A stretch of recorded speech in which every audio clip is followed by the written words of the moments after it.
but a tangible commitment to empower our young people across the country.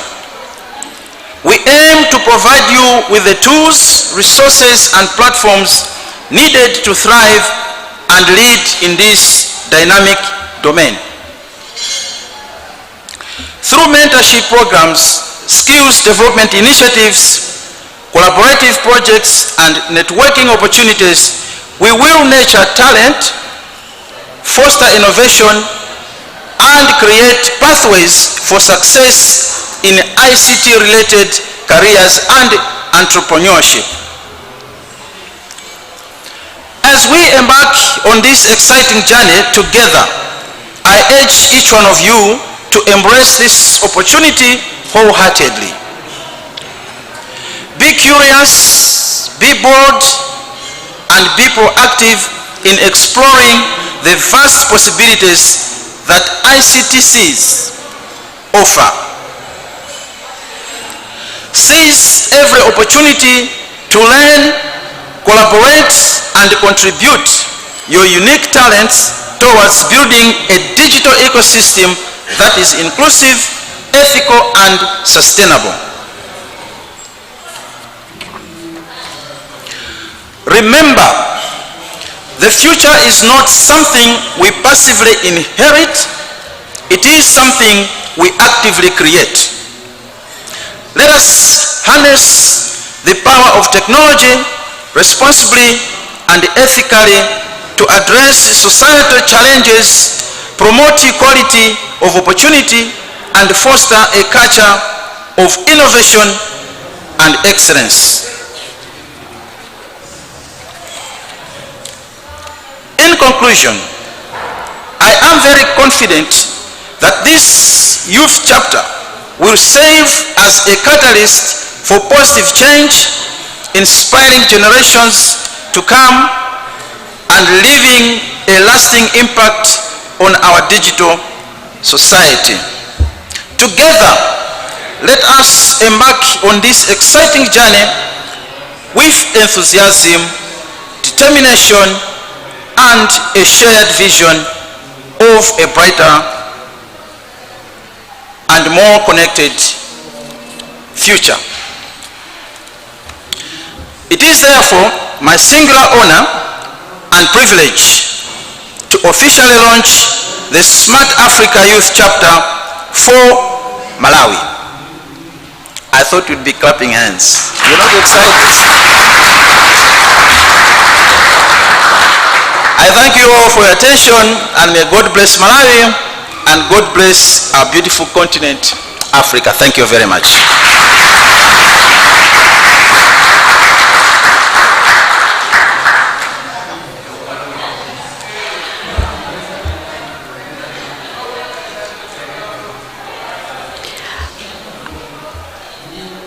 Thank you so much, our guests of honor. Very powerful words there. I hope we have taken a few things. We are the architects of the digital future. I hope we remember this, and we've been told to be curious and to be bold in our pursuit. We are going to have our group photograph. May I ask our photographers to please set up? We'll have them in front. Our photographers, may we please set up for the group photo?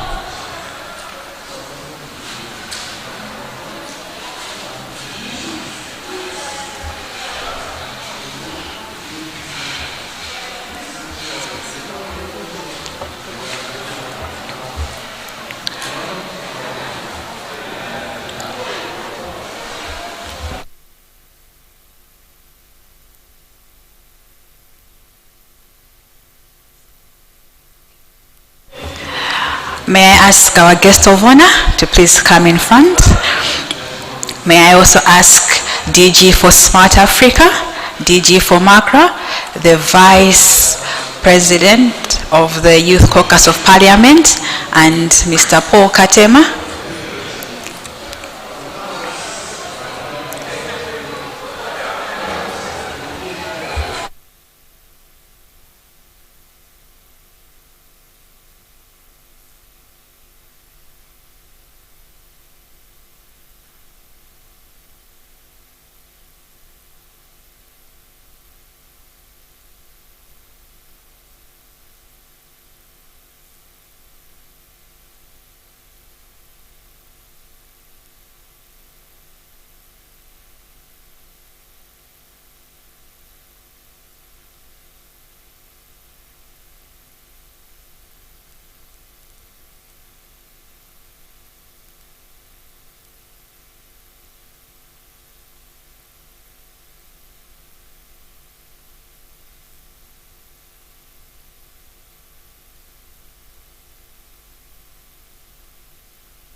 Thank you so much, guest of honor, and all our distinguished delegates. You can take your seats. And thank you to our students as well who came to take our group photo. Now we shall have the SADA for Youth video.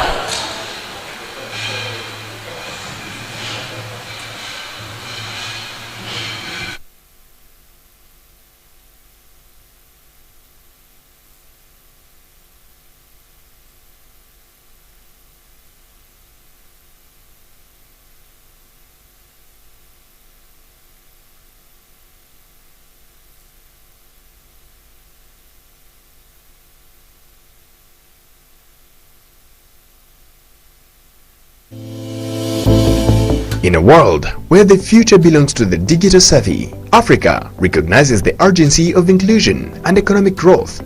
The Smart Africa Digital Academy, SADA for Youth, emerges as a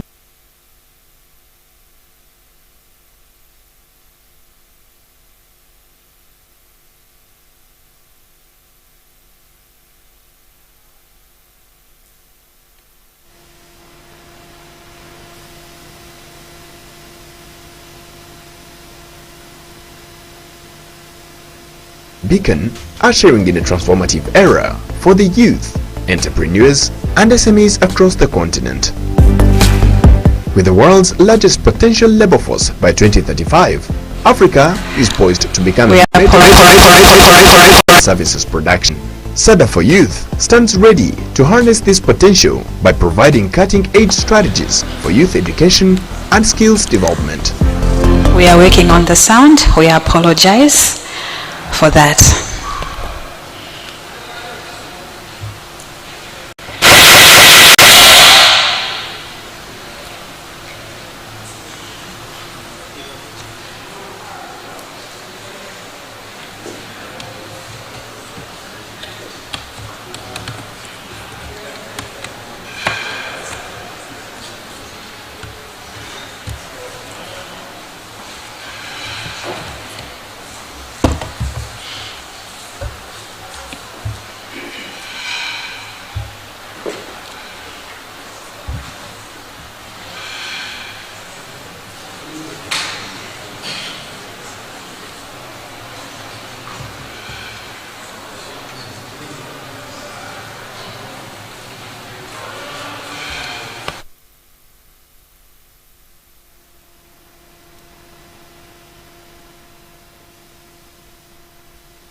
All right, let us move on to our next item. I think let me ask Dr. Raf to make his presentation.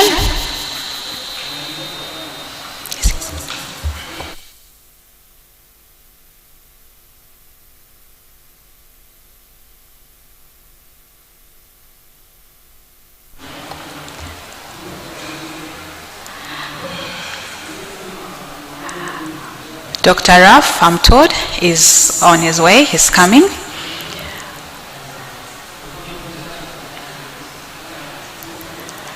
We can maybe move on to the panel discussion session. We can move on to the panel discussion session. May I ask our panelists, our first panelist who I'm going to call up on stage is going to be our guest of honor, the Minister of Youth and Sports, Honorable Ochizin Kandawire. We are going to have DG for Smart Africa.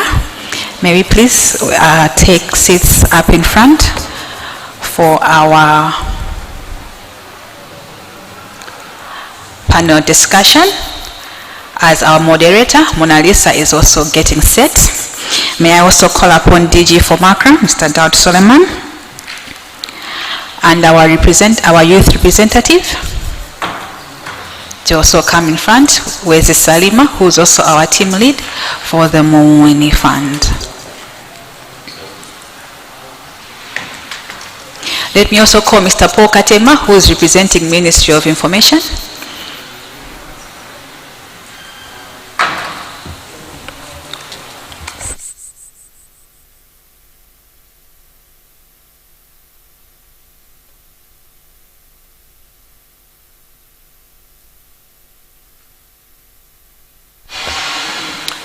All protocols have been observed. So good afternoon to everyone. I'd like to welcome you to our panel session this afternoon. Our panelists have already been invited to the front.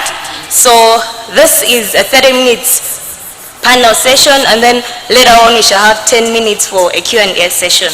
So as you're all aware, the theme for this launch is embracing the digital transformation journey as we launch the Smart Africa Youth Chapter in Malawi. And for this particular panel discussion, our title is The Role of the Youth in the Digital Transformation Journey.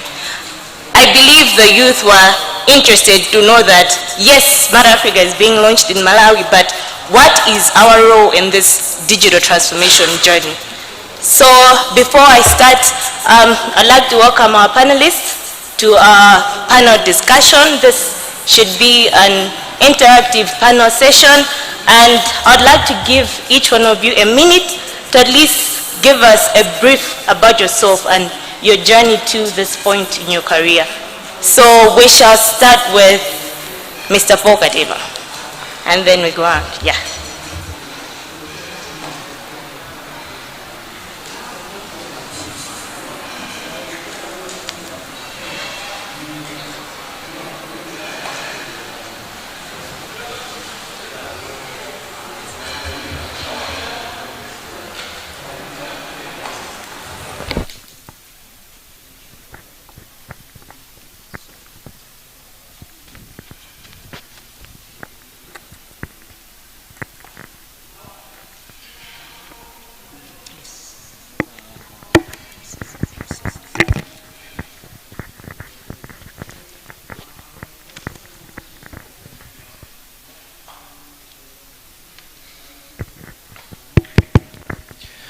Thank you very much, moderator.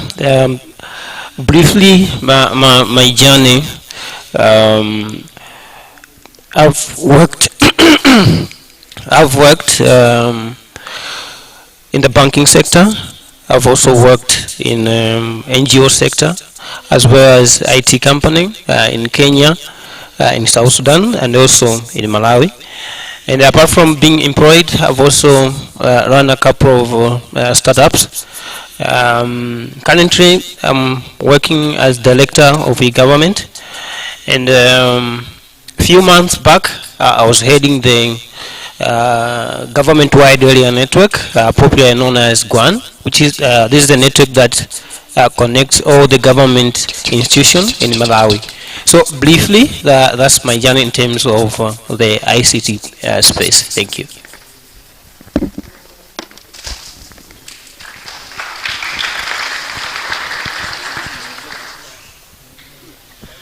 So, I am Muchizi Mkandawire.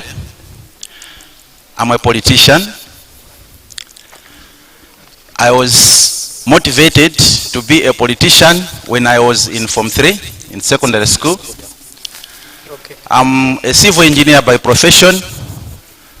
After I graduated from college, I worked for about 7 years just to establish myself economically, to provide a footing for myself so that I could pursue my career as a politician. And today, I'm a member of parliament representing the people of Karonga South, and I am privileged to be the minister responsible for youth and sports. So I'm living my dream. Thank you.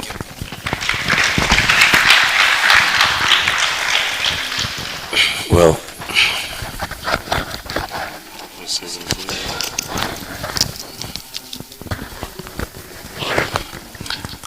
is it working? Yeah. Yeah, my name is Lassina Kone. I am from Ivory Coast, Cote d'Ivoire, West Africa. I am the CEO and the Director General of Smart Africa, based in Kigali, a Pan-African organization which was created 10 years ago in 2013 and endorsed by the African Union by 2014.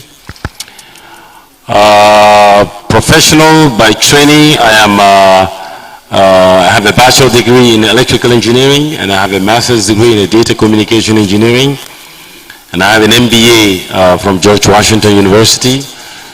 Spent many years in America. I can't tell you the years, so you're going to guess my age. I came back to Africa about 13 years ago to be able to contribute to the development of our continent.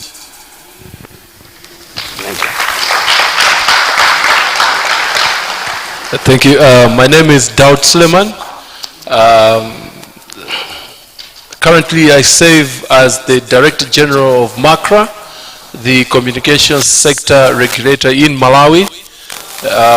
But before that, I was working for Nico Holdings as Group Head of Technical Services, and before that, I worked as Chief Information Officer for NBS Bank, and before that, I worked as Chief Information Officer for OIBM, and before that, I was playing basketball up and down. So,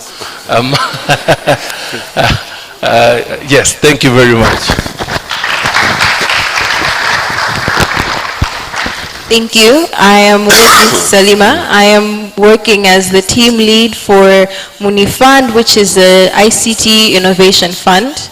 I am an economist by training. I graduated from University of Malawi in 2022, and I'm now working as the team lead for this fund. Thank you.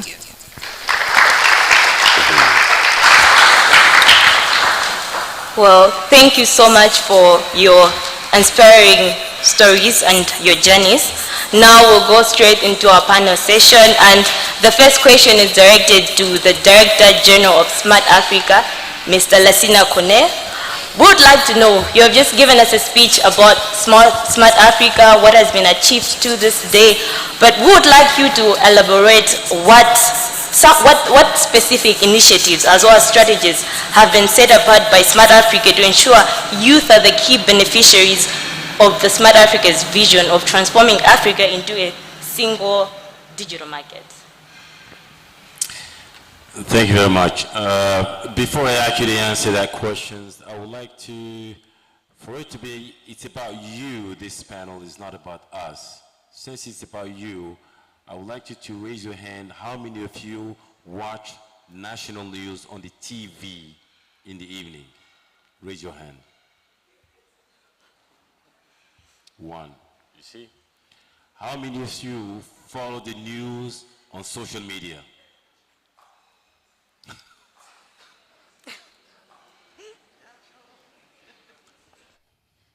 You see? That is the difference of generations right there. Our time, we used to wait 8 p.m. in the evening to watch the news, right? They are watching the news on the fly. They don't have time to sit at 8 p.m. to watch. Smart Africa was created 10 years ago by 7 heads of the state: the President of Rwanda, President Kagame, Uhuru Kenyatta of Kenya, Salva Kiir of Museveni, first of all, of Uganda, and Salva Kiir of South Sudan, and Bongo of Gabon, and Ibeka of Mali, and Blaise Compaoré of Burkina Faso. 7 heads of the state that sat down sometime in October 2013. They said, if we do not have an accelerator organization for the continent, we will not be able to catch up for the 4th industrial revolution. How many of you knows about a 4th industrial revolution? Raise your hand. Thank you. How many of you wake up in the morning, the first thing you watch, you look at your phone, it's a WhatsApp? Raise your hand. You see? So, the 4th industrial revolution, basically in a nutshell, the wealth of the country is no longer evaluated by the natural resources you have. In fact, when we say GDP, growth domestic product, is no longer GDP. It's a growth data product. How many footprints you create every day on those social media, on those different technology platforms, that is used to target you at the end of the day as a customer. The 5 top companies in the world today, the big tech company, 5 of them together, the revenue is bigger than the 50 biggest telecom company in the world. 5 companies created less than 20 years ago. Where did they get the wealth from? It's from your data. So in order for Africa to face the 4th industrial revolution, the continent needed to have an accelerator organization. That's why Smart Africa was put into place with the only 5 manifesto. 1, put the ICT at the center of our social economic development. I've asked a few questions. Every single day the ICT is sitting, you're using ICT every day. How do we put the ICT at the center of social economic development? 2, how do we use ICT to promote transparency, accountability? 3, how do we increase the broadband connectivity? Number 4, all what we do in this, we said private sector first. What does that actually mean? Our head of the state, for your information, Smart Africa grew from 2013 from 7 countries. Today we are close to 40 countries. We comprises of a 1.2 billion population. From this dynamic and this momentum. Number 4, put the private sector first. It means government should be creating a conducive environment for businesses to flourish in Africa. And number 5, how do we leverage on all above for digital transformation using our young people? Today, about 70% of our continent populations is less than 20 or 30 years old. What do we do for them? They don't think like us. These are the Z generations. They talk to Siri, they talk to I don't know what. They use the AI. You can't lie anymore to your son. Let me give you a story. I was in transit in Dubai. My son called me up. I was on the plane. He said, Dad, I need to get Sony PlayStation 5. I said, you know what? Wait until I get to Paris. It's cheaper. He went online on the Google. He pulled the prices in Dubai, and he sent it to me while I'm on the plane. Can I lie to him anymore? No. Whenever your dad or your mom tells you anything at home, you want to verify, you go to Google. It means it is a generation which is actually very fast. So how do we face that? So with this demographic, you have to know that we have a demographic advantage, which is a very good young people, but it's a socially minority. It means inclusivity. How many people have internet access on the continent? It's about 46%. So for all of these reasons, Smart Africa was created to be able to work with our country members, the Minister of ICT, the Minister of Youth, regulators, to set the proper laws, proper reform, to be assisting, to be exactly a technical assistant in the back pocket of the government to see exactly how do we do this and to share the best practice. And we came to realize in order to transform, in fact, the digital transformation, first of all, is about transformation of mindset. Let me tell you something. Digitalization is not about scanning document to make it electronic. No. Digitalization is about transforming the way we live with the technology. There's a big difference. It's not because you have a scanner, I need to scan the document, then I might get digitalized. No, it's transforming because it brings a lot of efficiency. But in order to transform, transformation itself is about transformation of mindset.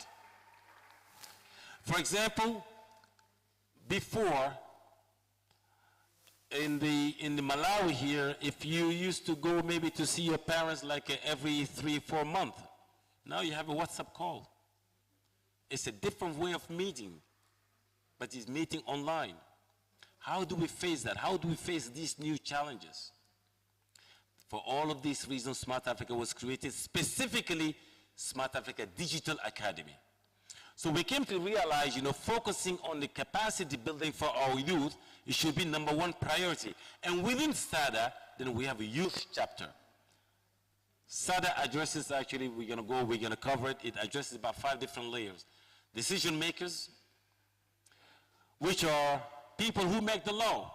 We have a tendency to believe that, people who make the law, they understand the technology. It's not true. They need to be informed. Advanced technical, people have been working for the government for the past 20, 15, 28, 20, 25 years. We have sets of training for those. Then we have a youth chapter. What do we do with the youth chapters? You guys are using a Snapchat. Anyone know about Snapchat? Snapchat, raise your hand. You don't know about Snapchat? Snapchat is like Instagram, was created by someone who was 18, 17 years old. The next Snapchat maker could be from this crowd. So this is all about Smart Africa. So I just want to be very short. Thank you.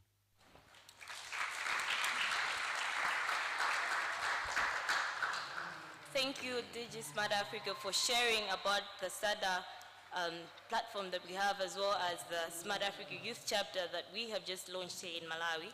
But then I'd also like to hear from our Minister of Youth and Sports, Honorable Nkandariri. How does your ministry prioritize youth empowerment within the digital transformation agenda? And maybe you can also shed light on what initiatives have been put in place in order for this to take place.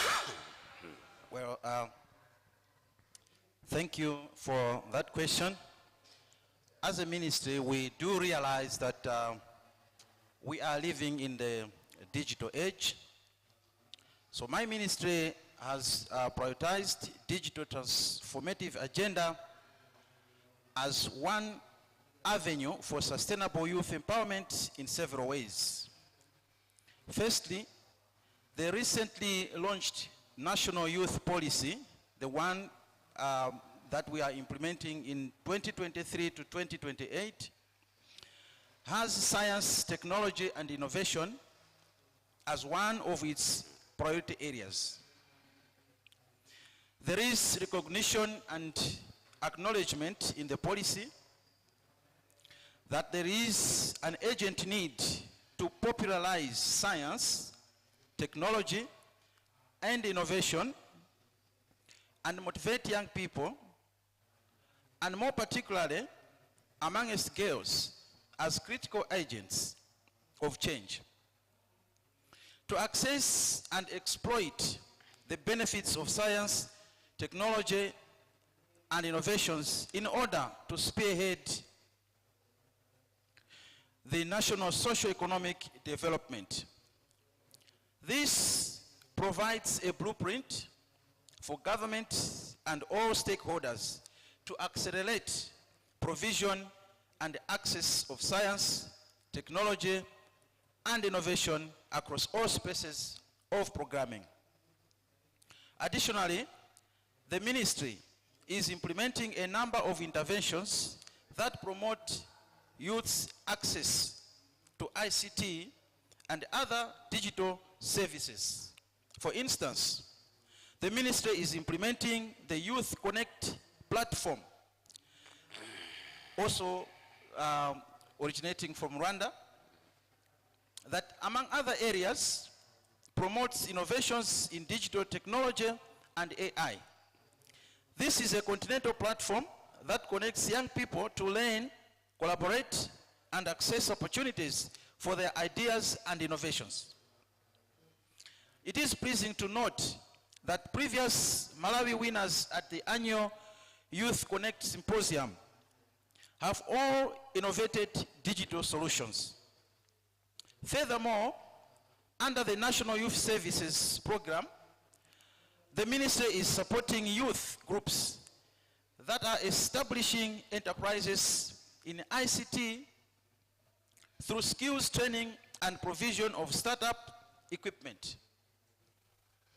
In addition, the ministry continues to collaborate with various stakeholders to accelerate access to digital solutions and opportunities through business acceleration, capacity building, and promoting multi-sector partnerships that finance, support, and capacitate young people in science, technology, and innovation.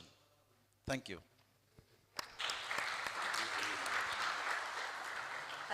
Thank you so much, Honorable Minister. And I believe the youth, maybe it's our first time hearing some of these initiatives that the Ministry of Youth has, but I believe we'll also take time to go and research more about these initiatives so that we can also be part of them. And also now moving to the Ministry of Information and Digitalization, Mr. Paul Katema. I'd like to know, what role does the ministry play in supporting digitalization efforts in Malawi, specifically for the youth? Specifically for the youth? Yes. Okay. So the Ministry of Information and Digitalization has been implementing one of the key digitalization projects called Digital Malawi Project. And one of the components in the Digital Malawi Project is Lunta Ndichuma initiative. In Lunta Ndichuma initiative involves giving grants to tech hubs so that they are capacitated to go out there and train the masses in terms of digital skills and mass digital literacy. As I am speaking now, the government has spent over $2 million in today's Malawi kwacha, which is a huge amount of money, just to support hubs and make sure the masses are trained in digital skills. Why is this so important? As my colleagues have already mentioned, the importance of being smart in modern days. However, for people to participate in this digital economy, they need to know what to do in that space. So, as the ministry, we have invested so much in digital skills just to make sure we keep on narrowing the digital divide. Thank you. Okay, now,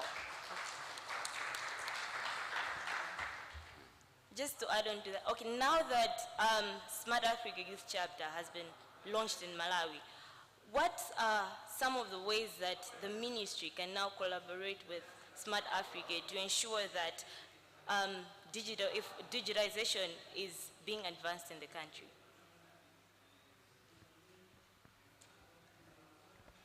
Thank you very much.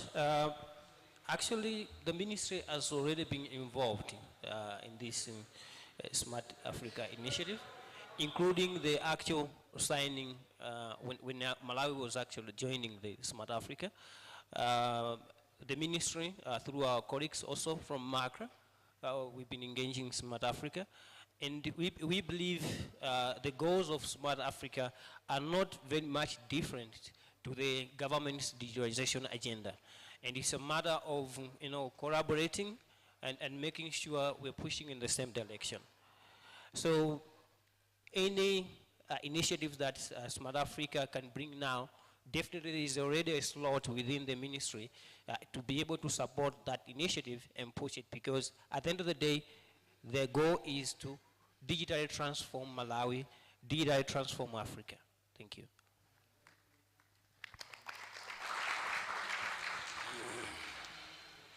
Thank you for that. Now moving to our regulator, Director General of MACRA. How does MACRA contribute to fostering innovation and promoting entrepreneurship in the ICT sector? Thank you very much, Mona Lisa.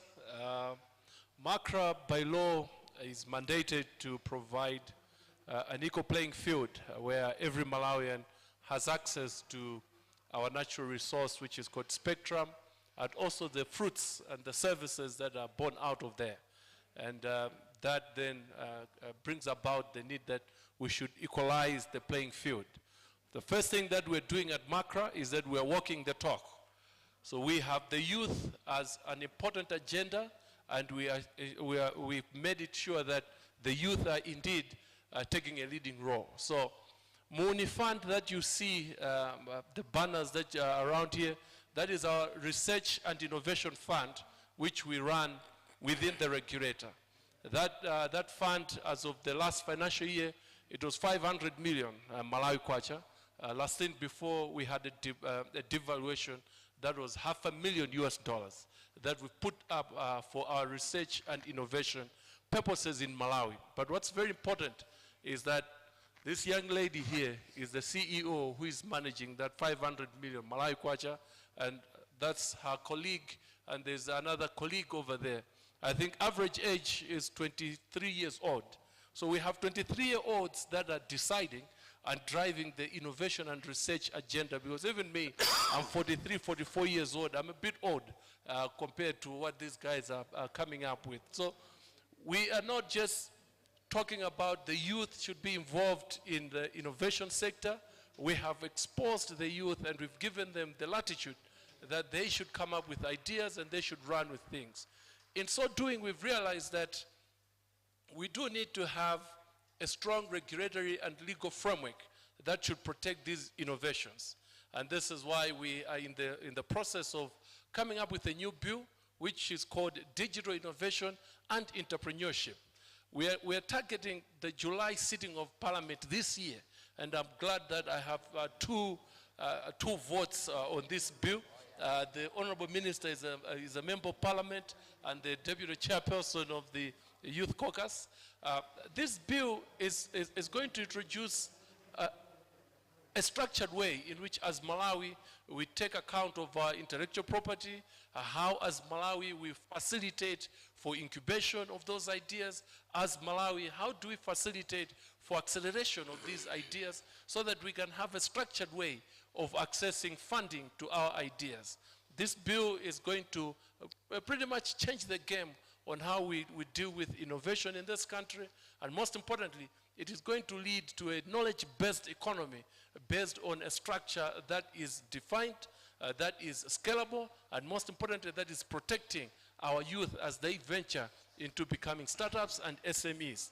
And further to that, through the regulator, we are constructing 100 ICT labs as we speak, 193 ICT labs. In each constituency, we are in the process of constructing, and I'm sure, Honorable, you have one that is under construction, and I'm sure, Honorable, you also have one that is under construction.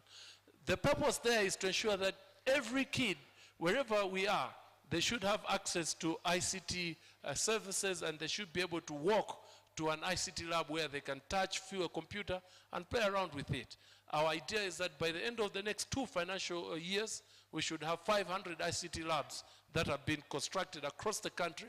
Each lab will contain 40 PCs, and that in its own, it begins to change the game, because now a kid in a rural area can actually walk to a certain place where they can interface with technology. That is on one side, and on the other side, we are working with the Ministry of Education to ensure that we review the public school curricula in primary school to introduce digital citizenship and digital literacy in public schools. We are doing this to ensure that there is no digital gap that is being created by kids that are going to private schools versus kids that are going to public schools. At the secondary school level, we are working with the ministry to introduce Python as a mandatory subject in secondary schools. The idea is to ensure that we have kids that can interface with a computer at a production level. Instead of us just being consumers of computer products, can we open up the space so that we have kids that can begin to interact with a computer using programming languages to play around with things, and then produce new products, produce new apps. But as they produce those new apps, we have a legal and regulatory framework that is also protecting them. And finally, through the regulator, Malawi is establishing innovation villages. These innovation villages are going to be places where A kid that has an idea can walk there and access a number of resources and a number of services that would help them to build up these projects. The first two villages that are coming up, one is in Sanje, and the second one is at the Mvera Innovation City, which will be coming up in this financial year. But those two are going to give us a space where local innovators can walk and have access to facilities and have access to counseling and have access to skills build up so that their innovations are ready for market, and not only for the Malawian market, but we're targeting an African and a global market. Thank you. Very well done. Hearing what the Director General has just said, I believe that the digital transformation journey for the youth should be easier with all these initiatives that have been stated by the Director General. So now moving on to our youth representative, Ms. Salima, I would like to know, from your perspective, how can young people actively contribute to shaping the digital future of Africa? Thank you for that. Firstly, I think for us young people, the first thing that we need to do is to change our mindsets. We have grown up with a mentality whereby you go to school, you finish your secondary education, you finish your tertiary education, you look for a good job, and you settle with that good job. But as shared by my fellow panelists here, there are many other avenues that we can look at that do not involve us taking the so-called traditional route. We can look at more innovative ways of making our lives better. We can look at entrepreneurship. We can look at so many other different avenues that are available for us, that are available to us, such as this one, whereby we will be able to showcase not only our ingenuity, but our hands-on talent. By showcasing these so-called innovations and these ideas that we are developing individually, we can have these platforms whereby we start to showcase what we are doing. We start to showcase what our minds can do aside from what is taught in school. So the biggest thing that us youth need to do is to change our mindsets from taking up a traditional route to looking at more modern, to looking at more innovative ways we can use with our time. Thank you. Thank you so much for that. Now, I'd like to give each one of you 30 seconds, just 30 seconds. What encouraging words would you tell the youth that are present here as we move towards this digital transformation journey? Any encouraging words that you would tell these youth today? So I'll start with you, Mr. Pokatema. Encouraging words? Oh, okay. Oh, we can start with Ms. Salim and then we go. Okay, thank you. As a youth to a fellow youth, my word of encouragement would be, once you find an opportunity, take your full hands on it and run with it. You never know what doors will open from the simplest opportunity that you have. For instance, we are sat here in this room. You are in the presence of Director General of MACRA. We're in the presence of Director General of Smart Africa. We're in the presence of a minister. We're in the presence of different senior officials that are available. Let's use these opportunities to take this opportunity and to run with it. Introduce yourself, make yourself known, make yourself important. Feel important, because this is a once-in-a-lifetime chance that I don't think we'll get anytime soon. So let's make use of that. Thank you.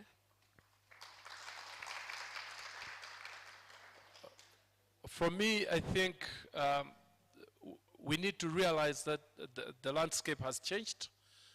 Opportunities have become so vast. The world has become so small. You have the power to impact and change the world from Malawi. You don't have to have a passport for you to be employed by Google.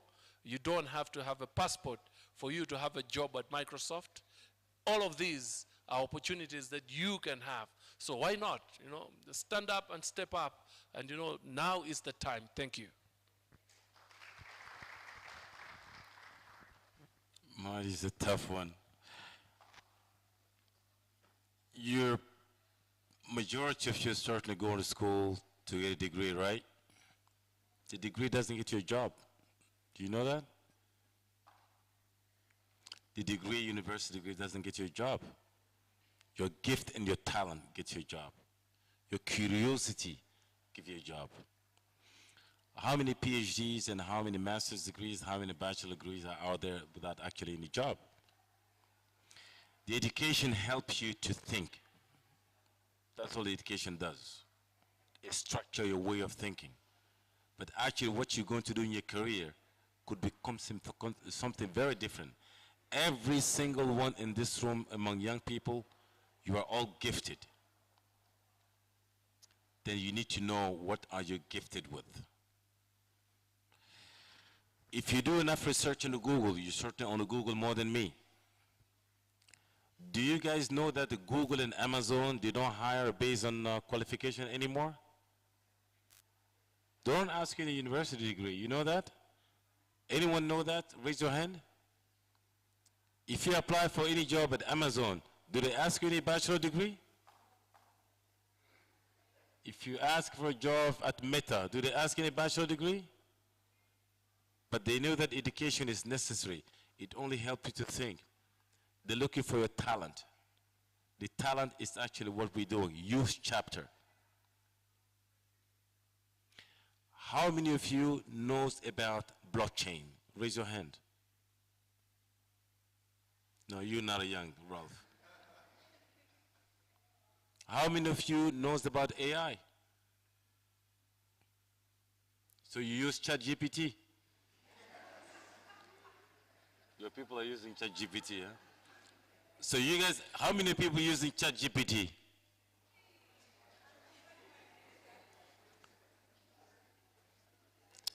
It's a very different way. The world is changing. My advice to you to move forward, education only allows you to think properly, to structure a way of thinking. But that does not necessarily mean you're gifted with that. Every single one in this room is gifted. Then you need to find out what are you gifted with. Thank you.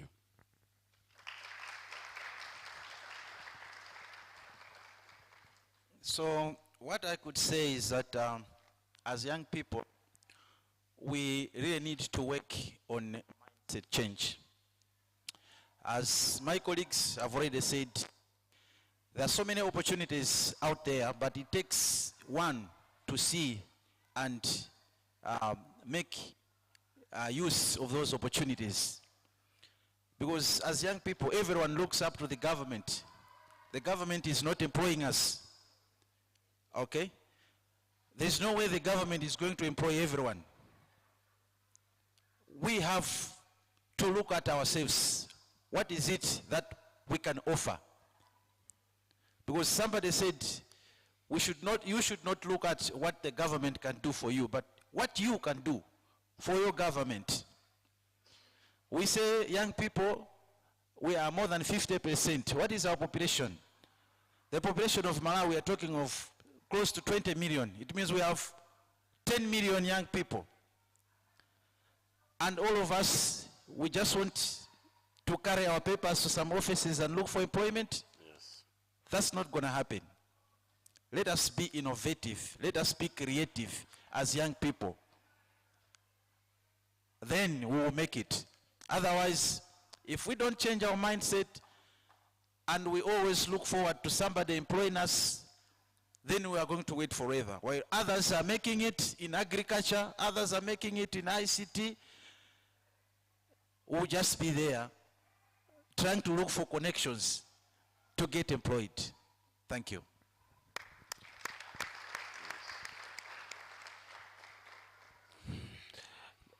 As a word of encouragement, moderator, allow me to echo what the DG Makra said in his speech, where he was talking around, he was talking towards the lines that the only eco space is the digital space.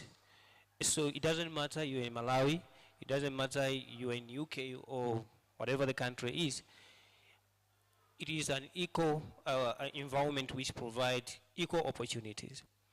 If what it means is the same way the Americans created Google, WhatsApp, it's also possible for Malawians to actually produce products that the world can use. So that touches on what Honorable Minister was talking about in terms of job creation. You can actually get a job abroad if you have the skills. You can actually create your own company if you have the skills. So the opportunities are so endless. It is now the time, and it's no longer the way that we've been using to say technology is the future. No, technology is needed now. So it is time to venture into technology, do something, and sell it to Malawi, and sell it to Africa, and sell it to the world. Thank you very much.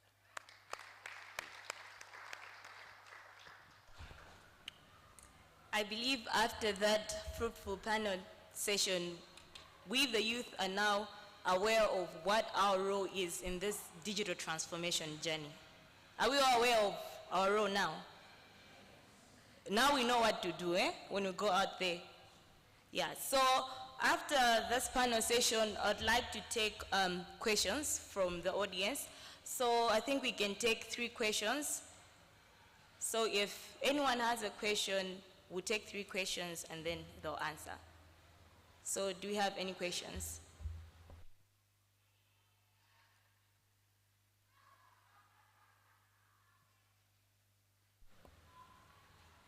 Don't be afraid.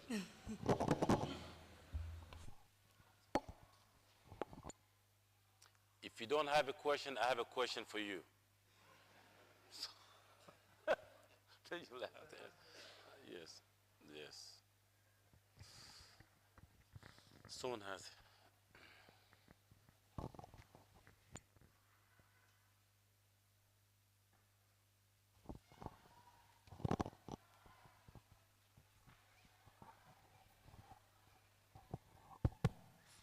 Right. I'm Gibson Kandaire from Rwanda. I have a question. My question is, we are talking about ICT and access to information through online.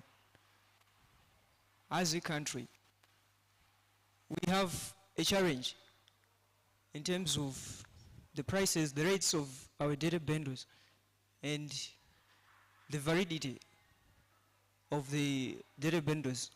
So my question is to both MACRA and Minister of Information. What measures are you putting in place so that as youths we have greater rates and easy access to such challenges that we meet? Thank you.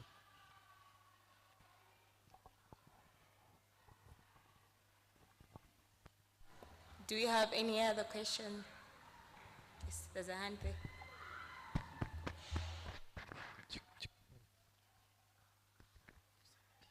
Okay. My question is that what strategies are in place to ensure inclusivity and accessibility for all Malawian youth, including those in rural areas?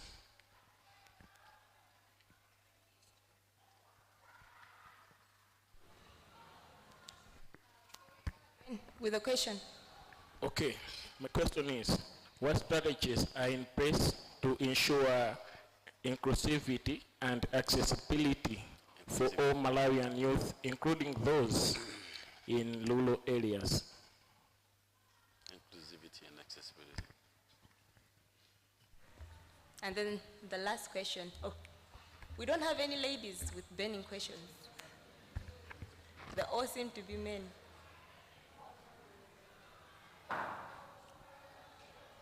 Oh, okay. Okay. My name is Edgar Jilinde from Jang University. So my question is, we are here, of course, we are talking more about the digital transformation, mainly concerning ICT. We cannot hear. Okay. My name is Edgar Jilinde from Jang University. My question is on digital transformation. Of course, we know we are talking more about ICT, but how will this digital transformation help our country in terms, like in other departments, like the health sector and other departments which we have here in Malawi, despite the ICT department? What was the question in here? Okay, so we've heard our 3 questions. The first question was going directly to DG Macro as well as the Ministry of Information to do with affordable data bundles for the youth. So I think. Thank you very much for that question. I think 2 years ago, Malawi had the most expensive data in Africa, verified independently. But as of late last year, the same sources did a survey and they found out that we in Malawi now have the least expensive data in Africa. So that shows you that there is something that we've been doing that has enabled us to lower the price. Being cheaper at an African context does not mean it's affordable at a Malawian context. But it is very important for us to have a checkpoint and a checkmark that we're working towards. So first of all, MNOs have whitelisted all educational and academic websites. They are zero rated. That means if Luana has a website, you don't need to have a data bundle for you to access that. That means it opens up access to open and distance learning, that even someone who doesn't have data, they can still connect. The coming in of new internet broadband operators such as Starlink in Malawi will help us to lower further the cost due to market forces and competition. And we've seen that already happening. There's a lot of interest with Starlink, and a lot of people are moving towards Starlink, and there is a reaction on the market. Further to that, we have just licensed community broadband operators under a new brand called Yatu Yatu Data. These community broadband operators will operate in districts and in rural areas. The whole point with these operators is that they should provide cheaper alternative data bundles to the people. Whilst you can connect with your Airtel and TNM, now there's going to be a third option that you can use, which is the Yatu Yatu Data. As of now, they're finalizing setting up, and very soon they'll be rolling out their services that you can now use that as an alternative. So the fight towards affordability of data in Malawi is something that will be ongoing.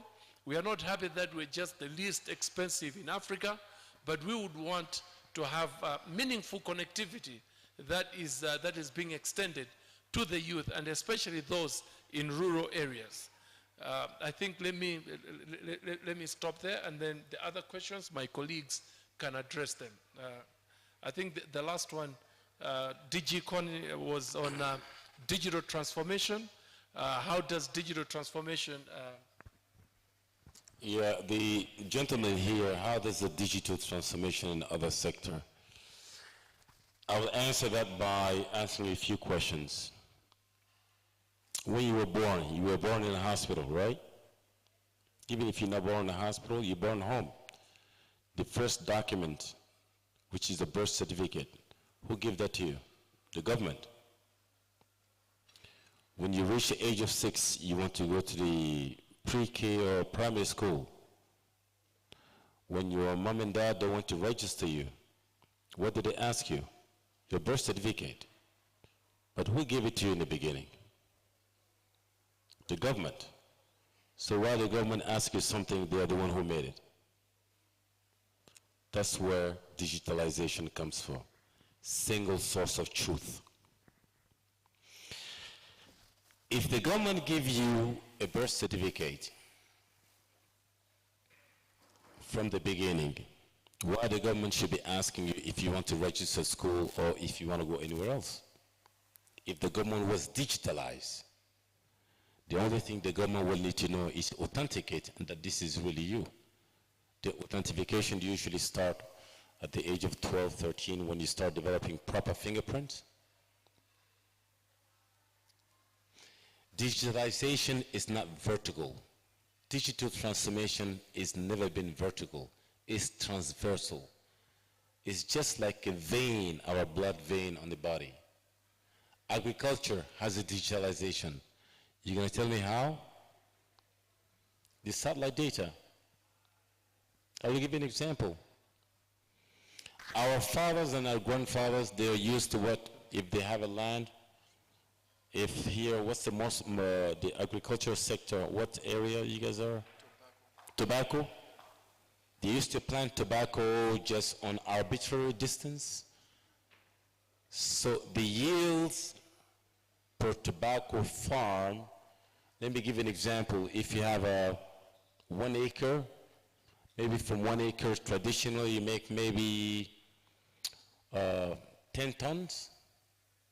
But with the technology, it can show you if you plant it otherwise, you can get to 20 tons out of 1 acre. Traditionally, when we said we have a seasonal fruits, vegetable in agricultural sector, we are assuming we're relying solely on what? On the rain. But that's not true. One, you can do an automated irrigation system. Two, you can do today irrigation by drone. Has it ever occurred to you how the journalists were taking the pictures on the helicopter? You have to rent a helicopter with a journalist on the camera to film. Today, a drone can do it. In fact, you've seen today, 3 days ago, where Iranians sent a drone weapon for 9 hours traveling in the sky. That's agriculture. Education. When the COVID hit, where were you? You were at home. Some of you who have internet access, what were you doing? Zooming. You were doing online education, right? You were doing, there was no physical classes. Country that was properly wired with the broadband, they were doing online classes. That's ICT in education. Health sector. In Malawi, what's the rate for population per doctor? In Niger, for example, is 20,000 people per 1 doctor. Patients living in rural area, how they get the triage when they get sick? Before they get really sick, they want to know, they want diagnosis. They do it using telemedicine. Again, that's what? That's ICT. Transportation. You're going to tell me how transportation? How do you convert a transportation sector into cashless? It's happening in Rwanda. Tap and go. You streamline the revenues. What's the tap and go mean? No more cash in the buses. Tell me what other sector? There is no single sector surrounding us today that is not using ICT. So ICT is not vertical. Even in sport, ICT is not vertical. In fact, one of the money-making gaming today is ICT. As I said to you, when you wake up first in the morning, what do? You told me you read your WhatsApp, right? You're not making money. Someone else is making money off you. Thank you.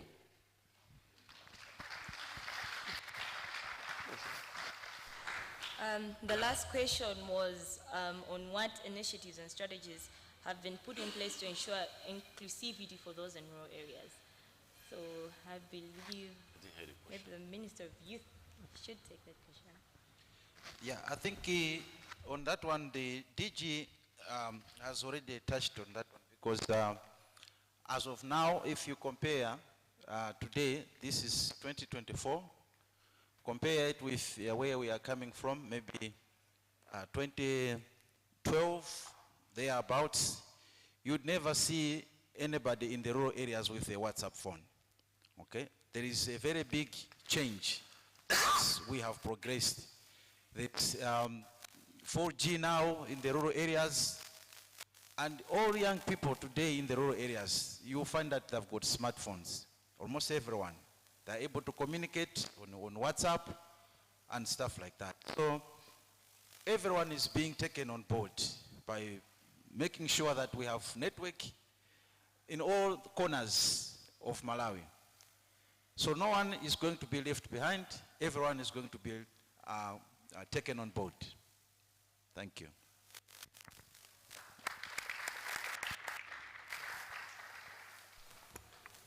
Thank you very much. At this point, this is the end of our panel session, and I'd like to thank our panelists for such an engaging and such an enlightening panel session. But also, I believe that now the youth were ready to embark on this digital transformation journey, as we have heard the different roles that we have to play for us to take part in this digital transformation. So thank you so much, our panelists. Thank you.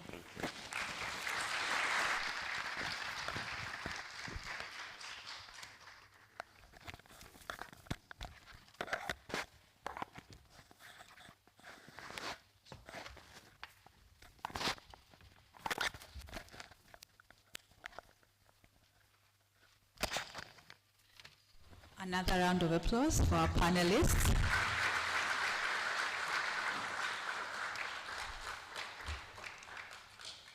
We are going to have an amendment to our agenda. We missed a presentation on the introduction of Smart Africa and its vision. So we are going to have that presentation, and this presentation is going to be coupled with the presentation about Smart Africa Youth Chapter and the SADA platform. So now I'm going to hand over to Dr. Ralph and Patrick to take us through these two presentations.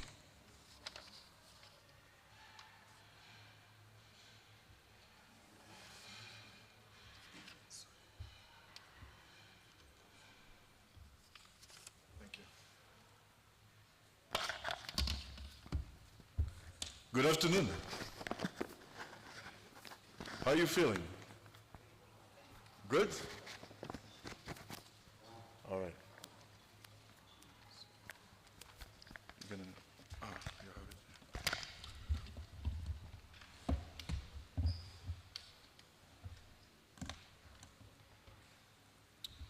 it.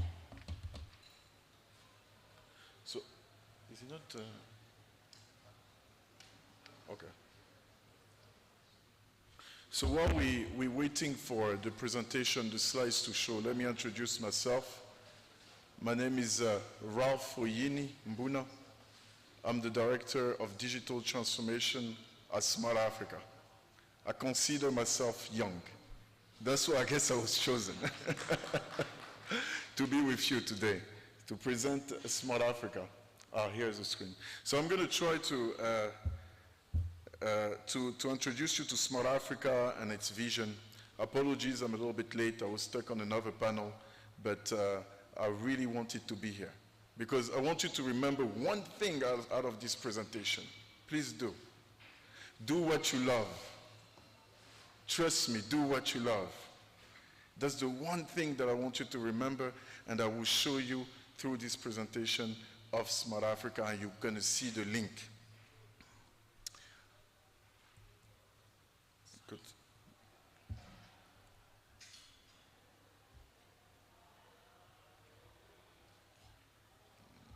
Would it work? Good. But it doesn't show.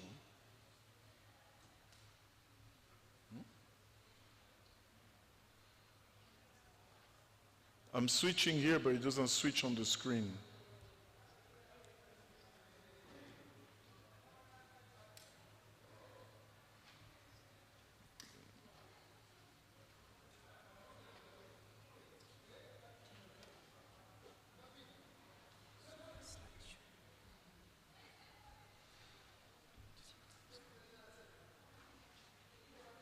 Like this? Good.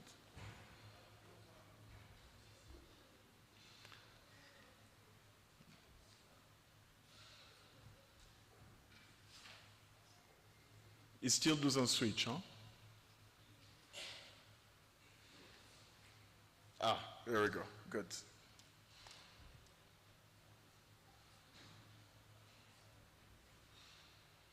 Okay, so let me start with this slide. And I tell you the story of Smart Africa and what we do. African leaders sat one day and tried to change the way we do things, right? For many, many years, Africa, poverty, we facing challenges, it's difficult. Socio-economic development is not happening as fast as other continents. And those heads of state, when they sat together, they say this one thing. They say, in order to have true development, it has to be regional. In order to have true national development, it has to come from regional integration. Why? Because if you do like a business, you create a business, a startup, you can only sell to 20 million Malawi people. It's few when you look at the people that will truly buy your product. What happens when you can tap into the 1.4 billion people market size that is Africa? Now you're thinking Elon Musk, right? And this is what we're trying to do. So that when you create your digital solutions, you can sell it to the 1.4 million people, billion African people. Once you do this, you're going to improve quality of life of African citizens, because your solution will improve the lives of many Africans on the continent. When you do this, your business will grow. Guess what? You're going to hire people. You're going to create jobs. When you create jobs, this is how you end poverty.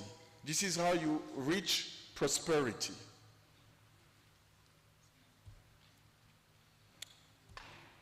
So those heads of state that sat together in 2013, they did what we call the Smart Africa Manifesto. They endorsed the Smart Africa Manifesto and those 5 principles of the manifesto.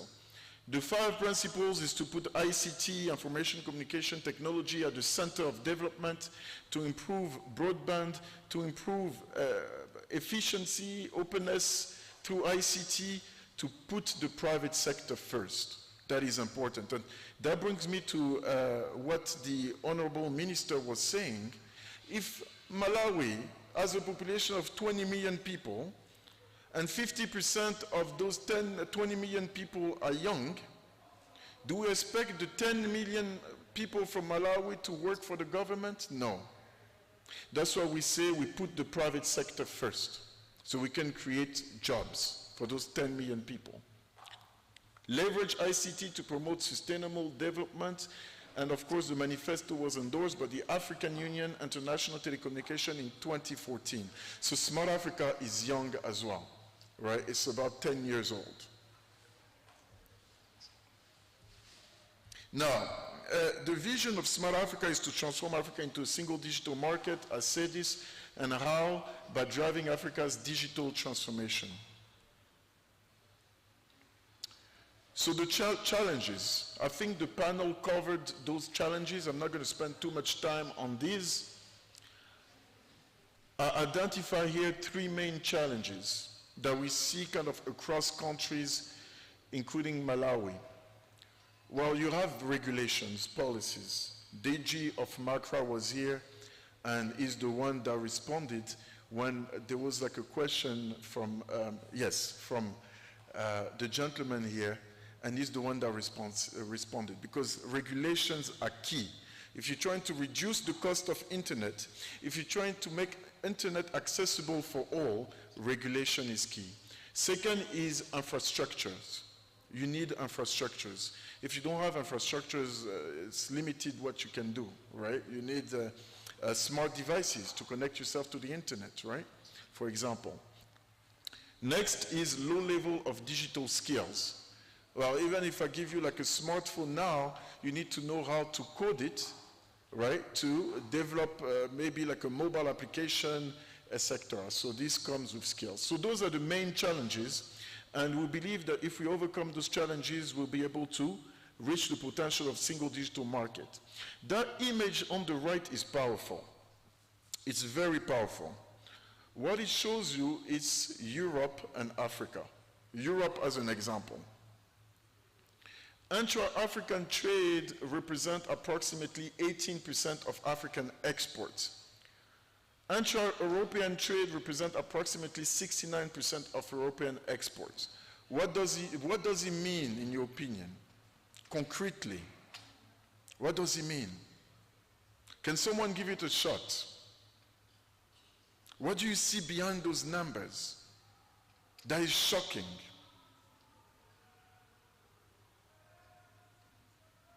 Anybody want to give it a shot?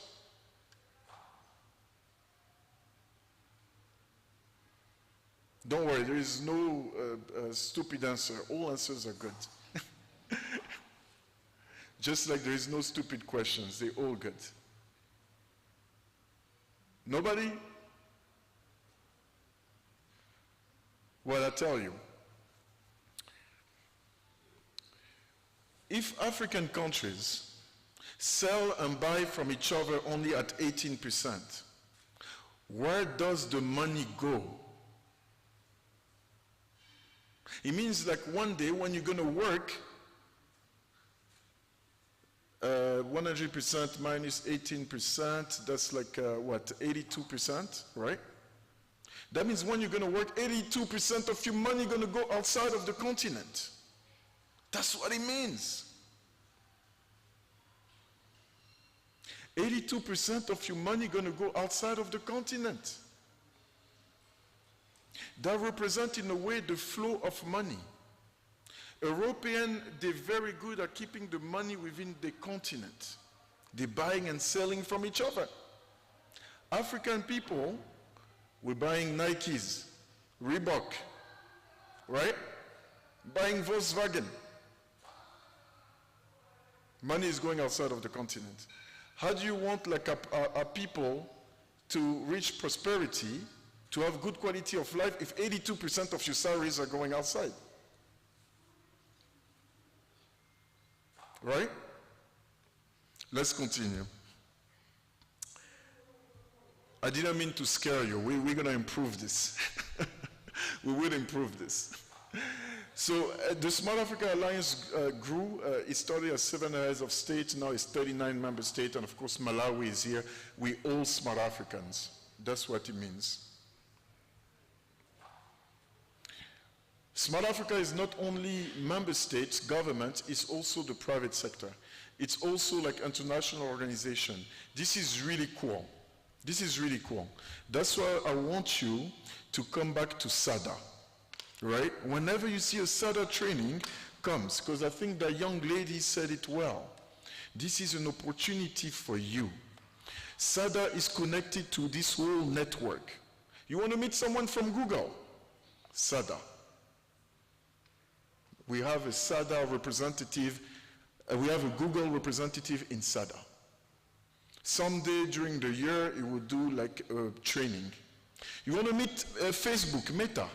SADA. You want to meet Microsoft? SADA. You see? So keep on coming to those training sessions. It's opportunities. And you have to catch them. This is the governance of Smart Africa. It's really cool. I love this job, you know. I got to sit like the board of Smart Africa is comprised of the heads of state of our member states. Is it not cool?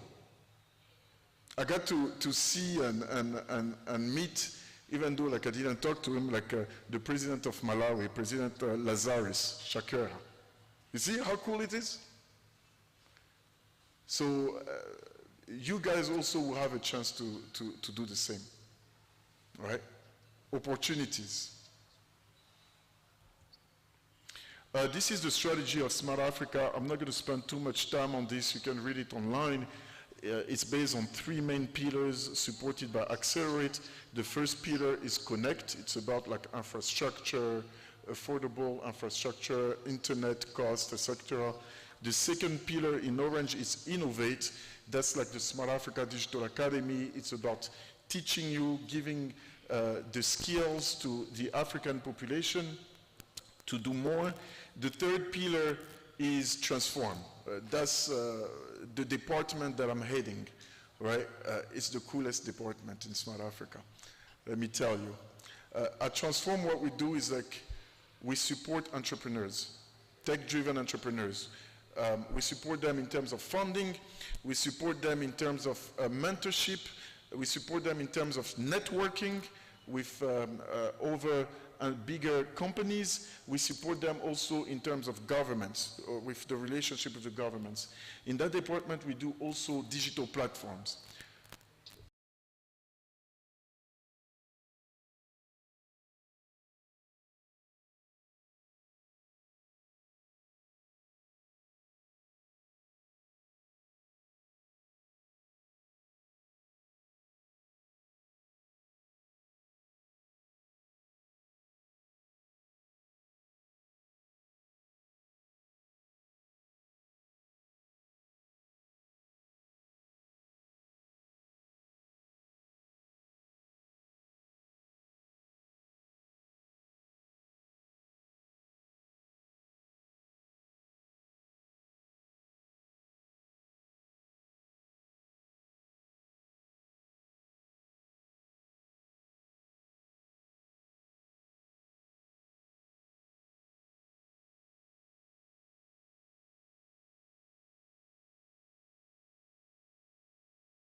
So you may ask yourself, what is the goal for the SADA for Youth project? So we want to create an enabling environment for our African youth, our entrepreneurs to thrive in the global technology ecosystem through digital skilling. I think you've witnessed what some of panelists from our DGs, delegates who've been in the panel emancipating how important it is to be digitally skilled. So the specific objectives is we want to increase digital technology competence among the youth population in Africa. We also want to increase the digital skilling and reskilling or upskilling the share of youth in the labor force so that we do not have job losses within the continent. And ultimately, we want to increase the digital entrepreneurship capabilities for the youth in Africa. So as SADA for Youth initiative, we are also offering key platforms for our African youth to tap into. One is our Smart Africa Digital Academy e-learning platform. You can be able to type in that URL and you'll be able to access courses online, free of charge, and this is to your benefit. We're also working on Digital Skills Marketplace. This is a platform to ensure that the industry and the population, especially the youth, get information about what is currently happening and how they can tap into the relevant opportunities in terms of working opportunities. So as achievements as SADA for Youth initiative, we have so far formed it's 4 youth chapters, now 5.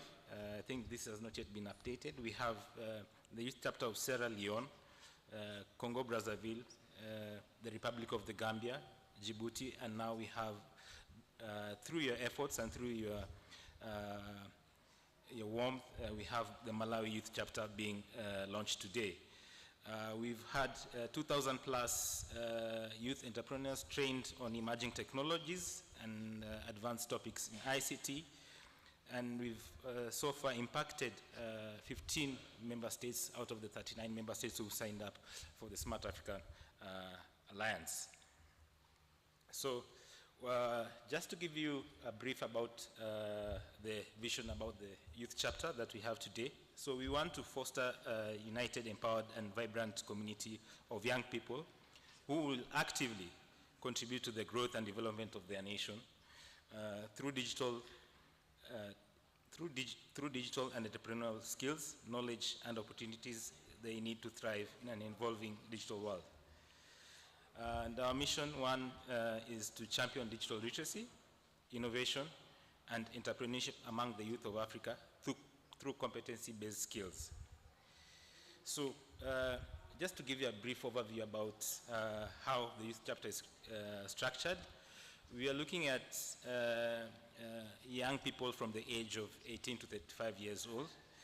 And the key purpose of this platform is, one, it's a platform for education, it's a platform for collaboration, it's a platform for empowerment. We also want, through this platform, to impact practical skills, fostering collaboration and providing mentorship opportunities to our young people because they are the future leaders of our generations to come. So the objectives of the youth chapter, one is skills enhancement through trainings, empowerment through knowledge and tools needed to leverage the digital technology, networking collaboration, mentorship through the Smart Africa Digital Academy network.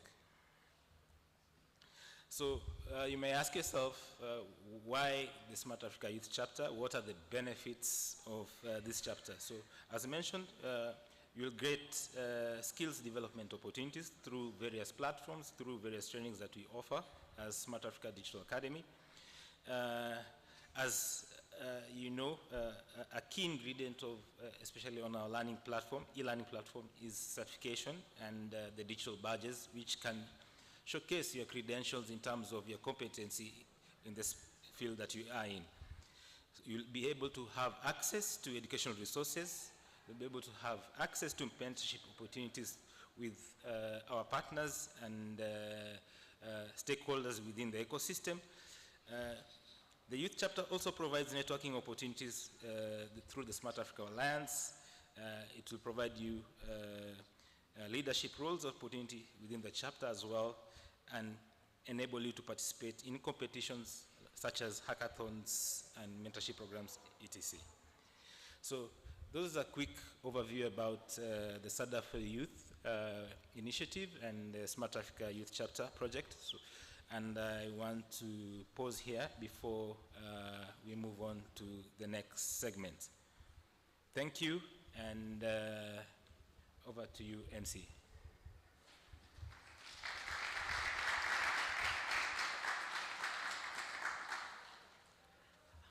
Thank you so much. According to our agenda, we shall have closing remarks. But after these closing remarks, we are not leaving quite yet, because we still have a master class on empowering Africa youth, unleashing the potential of digital transformation.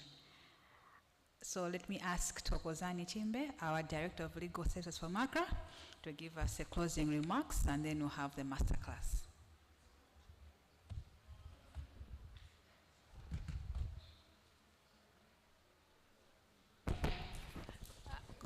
Good evening to you all. Good evening to you all. I was starting to think that maybe we are going through the graveyard shift where everybody is quiet. Please, let's demonstrate that we are the youth and we are the future. Riding on the protocols already observed, I would firstly like to thank Smart Africa for this launch. I would specifically also like to thank the organizers of this launch, both from MACRA as well as from Smart Africa, for making this happen.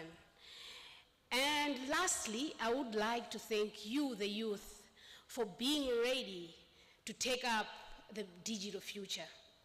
As it was already said by Director General Lasina Kone, that this is a call to action to be inspired, a call of action to take up the challenge of being the digital future for Malawi, not just for Malawi, but for the world as a whole.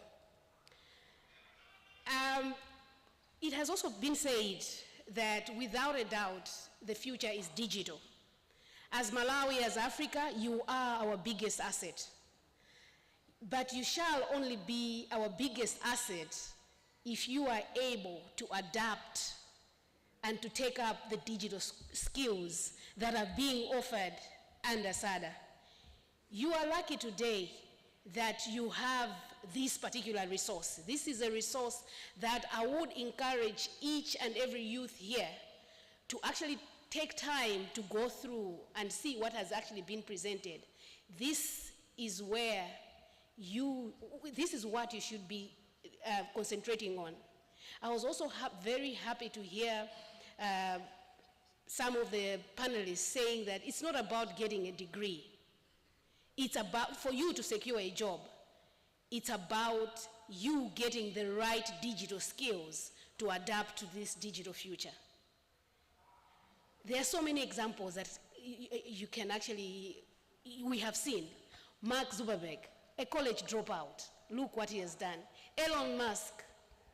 Those are people who are not using their degrees, but their skills. Today, you might have nothing. You might not have a degree. But if you have the skills and develop something, you can instantly change.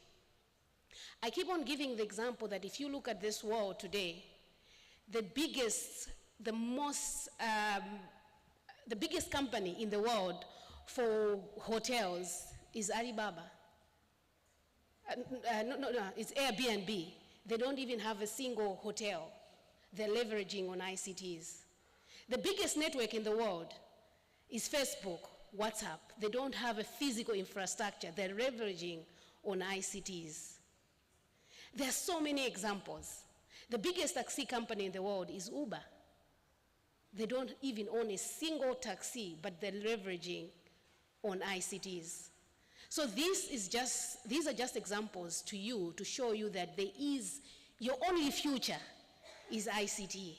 Even for us, for Malawi, we keep on saying that our only hope, our only way of leapfrogging is digital transformation. But we will rely on our biggest asset, which is the youth. But you are going to be our assets if you are going to take up the right digital skills. This youth chapter is one of the platforms where you can be able, that will empower you, that will provide you with the resources on how you can be assets to our digital future. Without much ado, I would like to say thank you everyone for being here and taking up the challenge. I'm 100% sure that you shall be our Malawian assets and you shall take up the challenge of making it happen for us. And to Smart Africa, on behalf of the Director General and the whole of MACRA, I would like to say thank you so much for making it happen for us. This is a journey that we are ready to take on, and we shall be your partners, and we shall ensure that our youth are empowered, and I'm 100% sure that today they have actually been inspired and motivated. Thank you so much.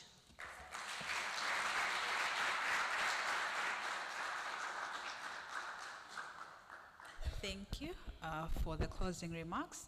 At this point, I think I'll allow the President and other dignitaries, they can take their leave, as well as Tokozani Chimbe, Director of Legal Services for MACRA. Even from the ministry, I think we can allow them to leave, because this masterclass has been designed specifically for our youth.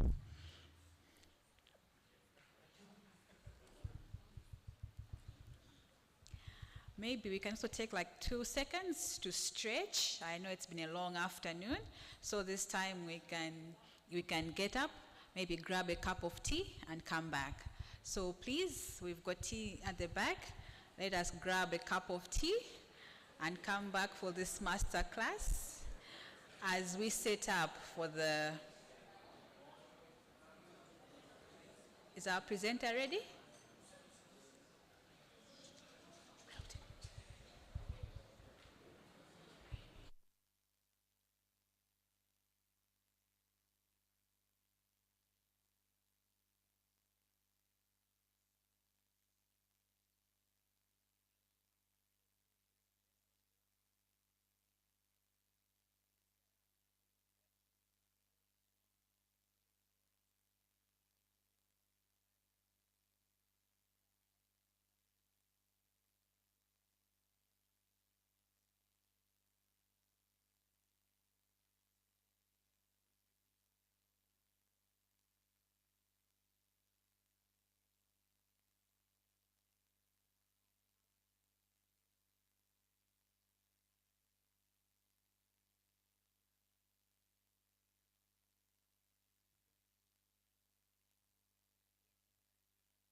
ushering in a transformative era for the youth, entrepreneurs, and SMEs across the continent.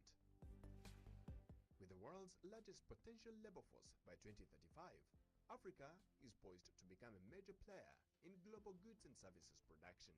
SADA for Youth stands ready to harness this potential by providing cutting-edge strategies for youth education and skills development. According to the United Nations Population Fund, investing in human capital could boost Africa's GDP by $500 billion annually for 30 years. SADA takes this challenge head-on, aiming to be a catalyst for this economic leap. SADA for Youth objective is clear: to unlock employment opportunities for youth, transforming them into a digitally adaptive, skilled, and innovative workforce. Through competence-based training, we aim to reduce unemployment, increase digital entrepreneurship, and position Africa at the forefront of the global digital landscape.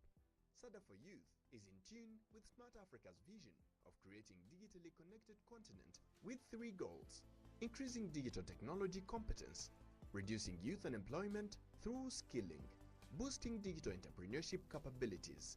This can only be achieved through establishing Smart Africa Youth chapters among all member states as a platform for access to competence-based training, curating and developing world-class content that position African youth in the right place to compete globally, providing access to mentorship through internships, creating an enabling environment for youth to access expert insight through masterclasses, grooming entrepreneur excellence and growth mindset mastery. Within a year of its implementation, SADA for Youth has successfully trained more than 700 young people across Africa in a wide array of subjects such as cloud, cybersecurity, artificial intelligence, and entrepreneurship. Join us on this transformative journey where we don't just educate, we empower, innovate, and transform. Together, let's shape a digitally connected and empowered Africa. SADA for Youth, empowering youth, transforming futures. In a world where the future belongs to the digital savvy, Africa recognizes the urgency of inclusion and economic growth. The Smart Africa Digital Academy, SADA for Youth, emerges as a beacon, ushering in a transformative era for the youth, entrepreneurs, and SMEs across the continent. The world's largest potential labor force by 2035, Africa is poised to become a major player in global goods and services production. SADA for Youth stands ready to harness this potential by providing cutting-edge strategies for youth education and skills development. According to the United Nations Population Fund, investing in human capital could boost Africa's GDP by $500 billion annually for 30 years. SADA takes this challenge head-on, aiming to be a catalyst for this economic leap. SADA for Youth objective is clear: to unlock employment opportunities for youth, transforming them into a digitally adaptive, skilled, and innovative workforce. Through competence-based training, we aim to reduce unemployment, increase digital entrepreneurship, and position Africa at the forefront of the global digital landscape. SADA for Youth is in tune with Smart Africa's vision of creating digitally connected continent with 3 goals: increasing digital technology competence, reducing youth unemployment through skilling, boosting digital entrepreneurship capabilities. This can only be achieved through establishing Smart Africa Youth chapters among all member states as a platform for access to competence-based training, curating and developing world-class content that position African youth in the right place to compete globally, providing access to mentorship through internships, creating an enabling environment for youth to access expert insight through masterclasses, grooming entrepreneur excellence and growth mindset mastery. Within a year of its implementation, SADA for Youth has successfully trained more than 700 young people across Africa in a wide array of subjects such as cloud, cybersecurity, artificial intelligence, and entrepreneurship. Join us on this transformative journey where we don't just educate, we empower, innovate, and transform. Together, let's shape a digitally connected and empowered Africa. SADA for Youth, empowering youth, transforming futures. In a world where the future belongs to the digital savvy, Africa recognizes the urgency of inclusion and economic growth. The Smart Africa Digital Academy, SADA for Youth, emerges as a beacon, ushering in a transformative era for the youth, entrepreneurs, and SMEs across the continent. With the world's largest potential labor force by 2035, Africa is poised to become a major player in global goods and services production. SADA for Youth stands ready to harness this potential by providing cutting-edge strategies for youth education and skills development. According to the United Nations Population Fund, investing in human capital could boost Africa's GDP by $500 billion annually for 30 years. SADA takes this challenge head-on, aiming to be a catalyst for this economic leap. SADA for Youth objective is clear: to unlock employment opportunities for youth, transforming them into a digitally adaptive, skilled, and innovative workforce. Through competence-based training, we aim to reduce unemployment, increase digital entrepreneurship, and position Africa at the forefront of the global digital landscape. SADA for Youth is in tune with Smart Africa's vision of creating digitally connected continent with 3 goals: increasing digital technology competence, reducing youth unemployment through skilling, boosting digital entrepreneurship capabilities. This can only be achieved through establishing Smart Africa Youth chapters among all member states as a platform for access to competence-based training, curating and developing world-class content that position African youth in the right place to compete globally, providing access to mentorship through internships, creating an enabling environment for youth to access expert insight through masterclasses, grooming entrepreneur excellence and growth mindset mastery. Within a year of its implementation, SADA for Youth has successfully trained more than 700 young people across Africa in a wide array of subjects such as cloud, cybersecurity, artificial intelligence, and entrepreneurship. Join us on this transformative journey where we don't just educate, we empower, innovate, and transform. Together, let's shape a digitally connected and empowered Africa. SADA for Youth, empowering youth, transforming futures. In a world where the future belongs to the digital savvy, Africa recognizes the urgency of inclusion and economic growth. The Smart Africa Digital Academy, SADA for Youth, emerges as a beacon, ushering in a transformative era for the youth, entrepreneurs, and SMEs across the continent. With the world's largest potential labor force by 2035, Africa is poised to become a major player in global goods and services production. SADA for Youth stands ready to harness this potential by providing cutting-edge strategies for youth education and skills development. According to the United Nations Population Fund, investing in human capital could boost Africa's GDP by $500 billion annually for 30 years. SADA takes this challenge head-on, aiming to be a catalyst for this economic leap. SADA for Youth objective is clear: to unlock employment opportunities for youth, transforming them into a digitally adaptive, skilled, and innovative workforce. Through competence-based training, we aim to reduce unemployment, increase digital entrepreneurship, and position Africa at the forefront of the global digital landscape. SADA for Youth is in tune with Smart Africa's vision of creating digitally connected continent with 3 goals: increasing digital technology competence, reducing youth unemployment through skilling, boosting digital entrepreneurship capabilities. This can only be achieved through establishing Smart Africa Youth chapters among all member states as a platform for access to competence-based training, curating and developing world-class content that position African youth in the right place to compete globally, providing access to mentorship through internships, creating an enabling environment for youth to access expert insight through masterclasses, grooming entrepreneur excellence and growth mindset mastery. Within a year of its implementation, SADA for Youth has successfully trained more than 700 young people across Africa in a wide array of subjects such as cloud, cybersecurity, artificial intelligence, and entrepreneurship. Join us on this transformative journey where we don't just educate, we empower, innovate, and transform. Together, let's shape a digitally connected and empowered Africa. SADA for Youth, empowering youth, transforming futures. In a world where the future belongs to the digital savvy, Africa recognizes the urgency of inclusion and economic growth. The Smart Africa Digital Academy, SADA for Youth, emerges as a beacon, ushering in a transformative era for the youth, entrepreneurs, and SMEs across the continent.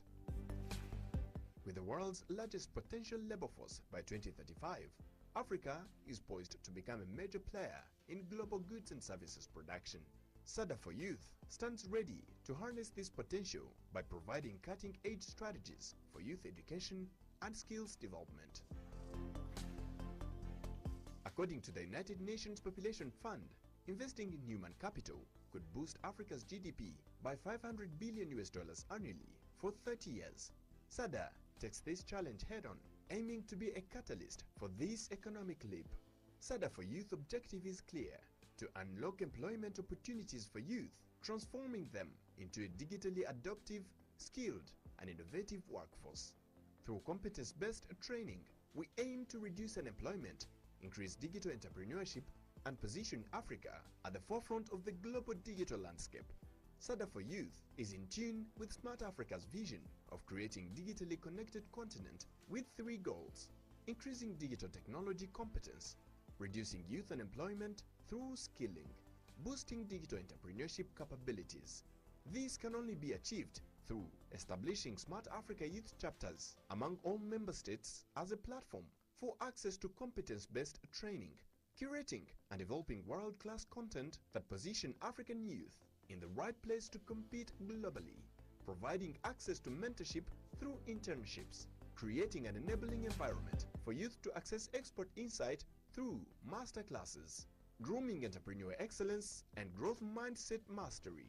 Within a year of its implementation, SADA for Youth has successfully trained more than 700 young people across Africa in a wide array of subjects such as cloud, cybersecurity, artificial intelligence, and entrepreneurship. Join us on this transformative journey where we don't just educate, we empower, innovate, and transform. Together, let's shape a digitally connected and empowered Africa. SADA for Youth, empowering youth, transforming futures. In a world where the future belongs to the digital savvy, Africa recognizes the urgency of inclusion and economic growth. The Smart Africa Digital Academy, SADA for Youth, emerges as a beacon, ushering in a transformative era for the youth, entrepreneurs, and SMEs across the continent. With the world's largest potential labor force by 2035, Africa is poised to become a major player in global goods and services production. SADA for Youth stands ready to harness this potential by providing cutting-edge strategies for youth education and skills development. According to the United Nations Population Fund, investing in human capital could boost Africa's GDP by $500 billion annually for 30 years. SADA takes this challenge head-on, aiming to be a catalyst for hello everyone. SADA for Youth objective is it okay if we can just settle down for about 30 minutes?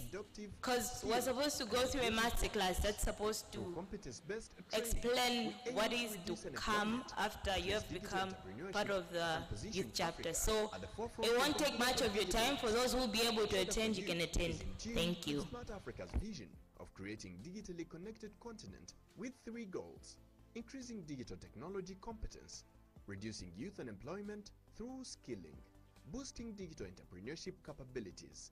This can only be achieved through establishing Smart Africa Youth chapters among all member states as a platform for access to competence-based training, curating and developing world-class content. Good afternoon, good evening everyone. Please continue to grab your snacks and come and sit down with your food.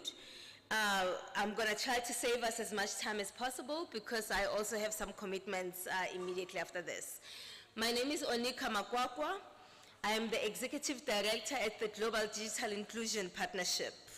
And I'll tell you a little bit more about what the Global Digital Inclusion Partnership is all about.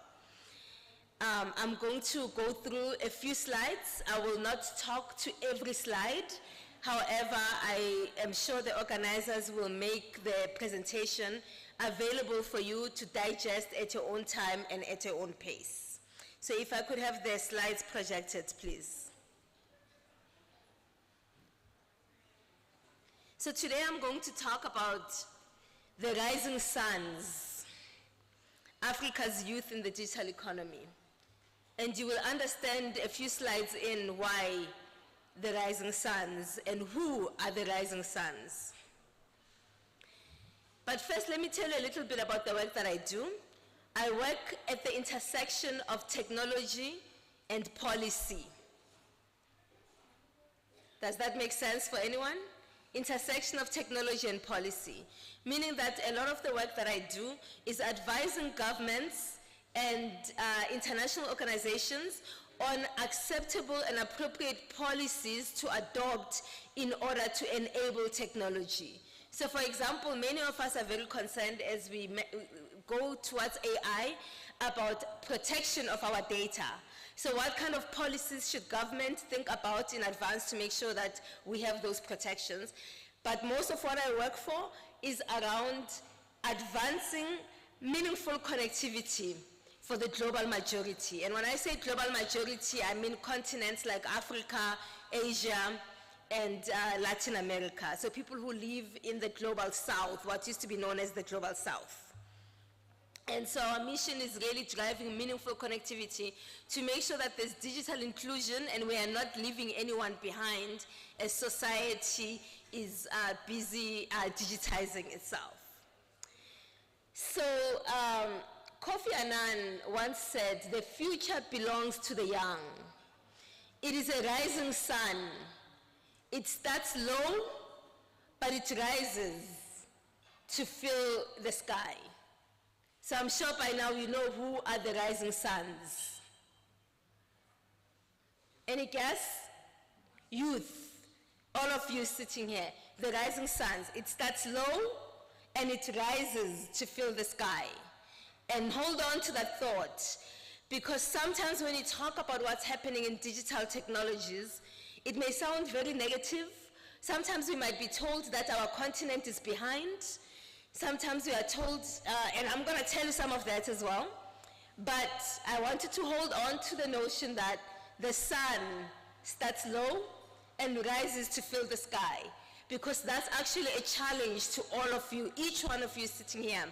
That is the challenge that you carry for our continent into the future.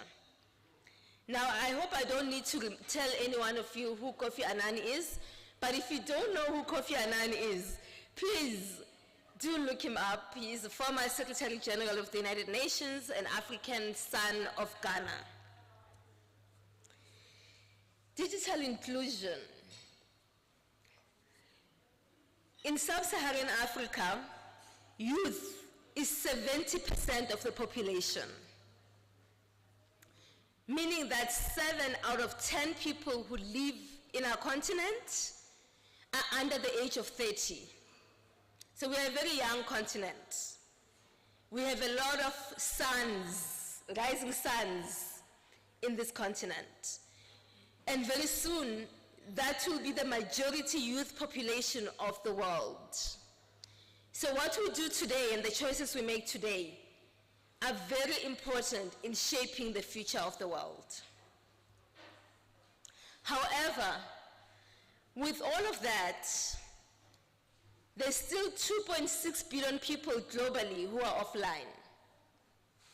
2.6 billion people remain offline.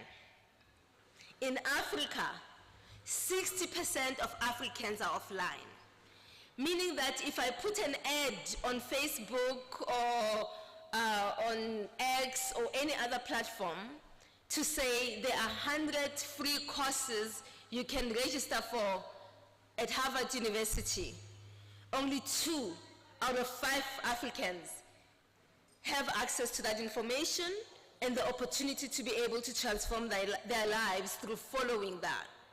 So I share this with you not to discourage you, but to also help you understand that in addition to consuming the digital technologies, I want to see you as the generation that cares about the 3 out of 5 people who are left behind.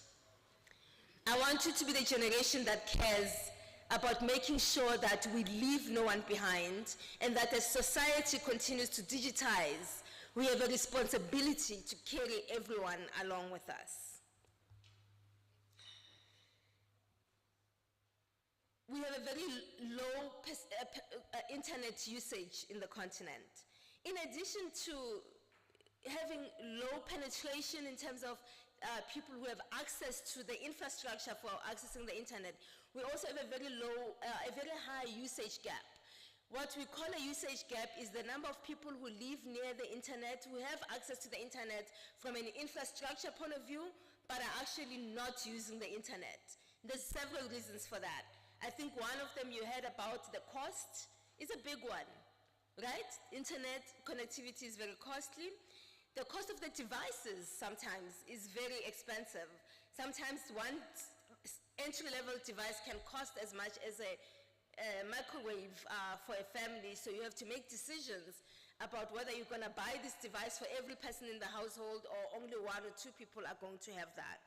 These are issues that when you choose a career like mine, where you focus on policy and digitization, you are able to then begin to really study some of these issues and get yourself in a position where you can be influential by helping to advance policies that can make sure that we are inclusive in our development.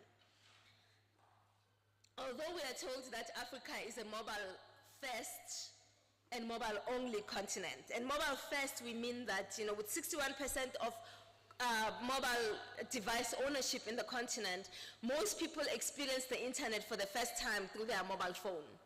They've never used the internet on a laptop, on a desktop. The only knowledge of the internet they have is through the smartphone. That's wonderful. It's a great first step, right? However, I want us to challenge this notion of being a mobile-only continent. Because how many of you have taken a coding class? Please raise your hand. If anyone has ever taken a computer coding class, have you ever coded on your smartphone? Keep your hand up. You are coding on your smartphone. Some hands went down, right? And let me tell you why. It's really important for us to position ourselves to be digital innovators and go beyond just simple consumption. So mobile first is important because it gets that introduction, but we have to challenge ourselves to go beyond mobile so that we are able to be the ones who write the platforms, who design the Ubers, that are more relevant for us as opposed to always taking them after they've been developed elsewhere. So I'm going to move a little bit away from the divide. I think you get the picture that, yes, we are connected, it's wonderful, but many of your peers cannot afford this connectivity. Some of you cannot afford the connectivity every day for the whole entire month. You might have a day when somebody sends you a WhatsApp and they're like, hey, you didn't respond. You're like, oh, I didn't have credit, I didn't have data, right? And it happens to all of us, actually. It happens to people who are working as well, who are employed and earning, because the cost of data is expensive, and so it's important for youth and for other folks to really focus on digital activism so that you begin to shape countries' policies to make sure that we create affordability. The same way that we said that water is a basic human right, and we said electricity is a basic human right, we need to start to think about when government is digitizing and putting everything online and saying that, register online in order to get a vaccine, which is something you need to stay healthy and protected. What does it mean in terms of making sure that every citizen has the resources to be able to connect online? So what is meaningful connectivity? Post-COVID, the divide still remains between those who are connected and those who are not connected. But a new divide is amongst those who are connected. How many of you have spent time online trying to get information or download something, and it's just simply not downloading or taking forever or buffering. It happens to me as well. Unless you have a really fast connection, right? So we have to fight for everyone to not just be connected, but to be connected in a meaningful way, where if you couldn't come to Umozi Park today, you could sit at home and connect and be part of this conversation and not lose a beat in that. And what is that going to take? It's going to take making sure that we adopt a standard for minimum speed at 4G level at minimum. I know 2G still works, I know 3G still works, but it's super slow. Try taking a class or writing an exam on 2G speed. Frustrating at best. 4G minimum level. We need to make sure that everyone has access to a smartphone. I know we still use a lot of feature phones, but we are limited in terms of being able to use the internet and benefit from the transformative opportunities that we can access on the internet. Smart Africa is talking about you innovating, creating apps, joining tech hubs. You need an appropriate device in order to do so, and we need to push upon our government to make sure that these devices are actually affordable, right? We need to make sure that we have access to the internet on a daily basis when we need to. And we need to actually also make sure that we've got relevant content for this connectivity. We must also make sure that we have appropriate digital skills. There's something going on with the fonts and the laptop, so you will get a clean version that's got the proper spelling, including my name. But making sure that we've got proper digital skills. And these digital skills are very different now. We don't want everyone to get online to be on Facebook. Not that there's anything wrong with being on Facebook. I love being on Facebook. But we want to make sure that young people have skills that will enable them to be innovators. What are these skills? The ability to search and find information is very critical. Developing analytical skills, developing critical thinking skills and decision-making skills, by the way. This notion of the tentative generation, let's leave it behind. In order for you to code, one of the things you have to be able to do is to be able to analyze information that you have and make a decision and be firm on that decision, be able to justify that decision, right? We're looking for creativity, we're looking for data literacy, meaning that you are able to take data, analyze it, and be able to, say, I'm getting this kind of information, it means this, and we can use it in order to inform this next process. So analytical skills, good thinking skills, decision-making skills. We need what I like to call internet hygiene, safety skills. It's our responsibility to keep each other safe. I'm going to speak specifically to women in this group. Women and girls are harassed online. We have created an environment where the same violence that women and girls experience in our regular lives, they are now experiencing it online, because we want to punish them for being outspoken, behaving like they know a lot. Things that we reward boys for, girls are dragged for it. When they're confident, when they raise their hand to be part of a particular leadership opportunity. So next time I see you at any Smart Africa event, I want to see as many girls as there are here, and I want to see them also still sitting on the front row and not sitting by themselves in a corner. It's really important for us to create the society that we want. We are the future. Right? And that rests with us to be able to make sure that we disrupt this gender exclusion within this technology space as well. We need, these skills, we need effective communication skills, and that doesn't include harassing each other. It's great to be articulate on Twitter, but it's also important for us to be responsible with how we communicate and engage with each other on these platforms. And we need function skills.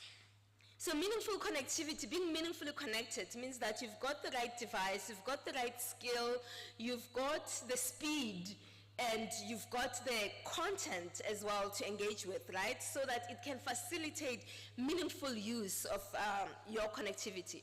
We are not connecting online for vibes, people. It's not for vibes. I mean, the vibes are great. So I always say it's, 80-20 rule. 80% is really you building your civil self. You are a civil citizen who's got responsibilities, and you are building an early career. So look at your social media and say 80% of it, I gotta be serious. The other 20% of it, it is social. We want to laugh. So keep it social. I'm cool with that. But just know that for me as an employer, any single time I'm about to interview someone and I see a resume and they're scheduled for an interview, and I know we are told never to do this, but guess what? We are human. We all do it. I put that name on Google, and if I don't hit anything, I go over on Facebook.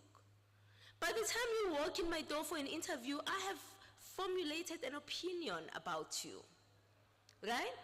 I have formulated an opinion about how your use of language. I have formulated an opinion about how you present yourself to the public. It's a public space. It's social, yes, but also I like the fun stuff because it also tells me that you've got an emotional IQ to be able to navigate a space where you can be serious and still be entertaining at the same time. Your generation is the one that started all of this, so you got the pressure to actually keep it up, right? And make sure that we have meaningful use of these devices and we are not harassing each other off the devices as well. I just want to show you that even though there's these divides, there's actually, I personally, I was reluctant initially to take on this role because I don't like speaking to youth.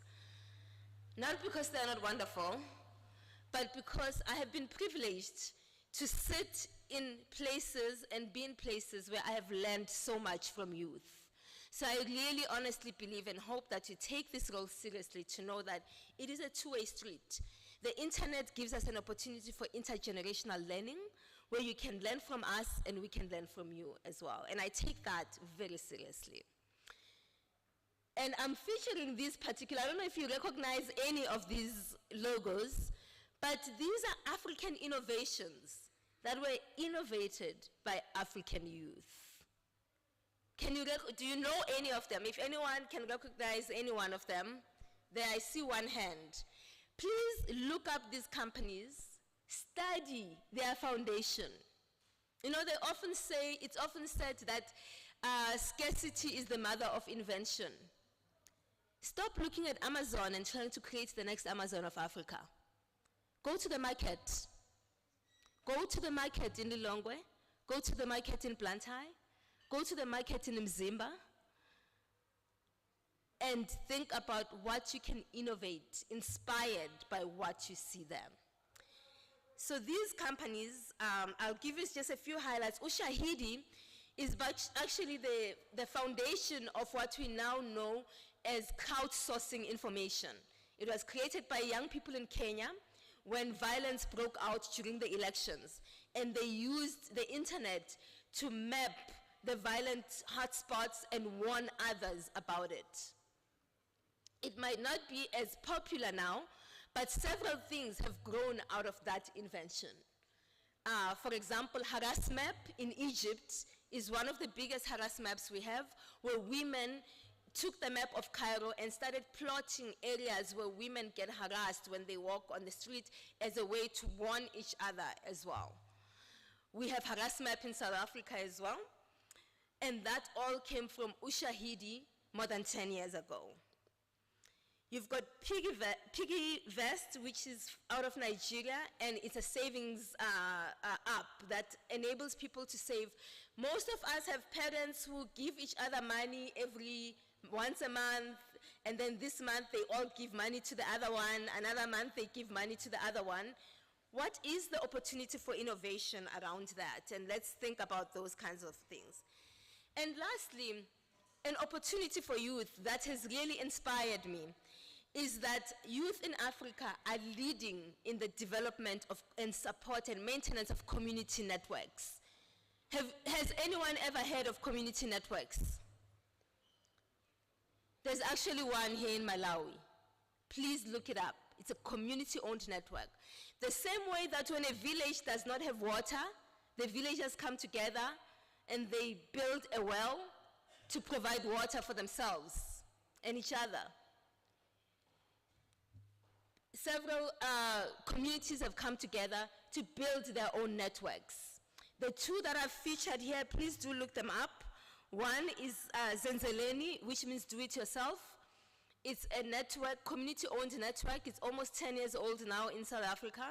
It's a village that's got less than 300 homes where young people literally used a shipping container to build their own network. It's a mesh network using Wi-Fi. You can learn so much of this even on YouTube, but you don't even have to do that. There's a whole association of community networks that helps people start community networks. What we have learned about community networks is that young people no longer have a need to leave the village to move to the city where there might not even be employment, but they are actually the ones who get to be the network operators in their villages. It's a really cool opportunity to be the big fish in a small pond, providing connectivity, making sure every house in the village has a network, setting up solar panels so that everyone has a means to be able to charge their devices and still be able to access the internet. Community networks are a game changer, and young people have been at the forefront of these. There's actually one, the second picture that you see is actually here in Malawi. It's actually a group called World Association of Christian Communities or something. I think that's the name of the organization that leads this particular one. But that's your challenge and your homework to really find out, how does this work? And where is my space within this? We might not all end up being the network engineers. We might end up being the one who designs, the ones who sets up the rules, the one who is the salesperson to convince all the people in the community that we must come together and sign up and do this for ourselves. So I'm going to leave you with that to say that let our African sons continue to rise from a low point. It may seem like we are far behind. We've been told that the continent is going to leapfrog. Some people have said we are going to moonshot, but I'm quite confident that we are going to rise, and that rise is going to come with our youth. Thank you, and have a wonderful evening. This is yours. This is mine.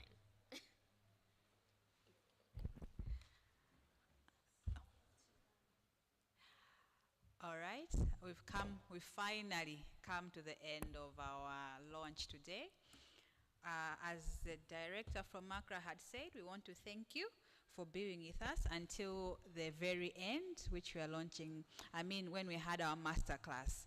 So I wish you a blessed evening, and I hope next time when we say we are having something that's youth-centric, you are also going to register, and you're also going to be with us. Thank you.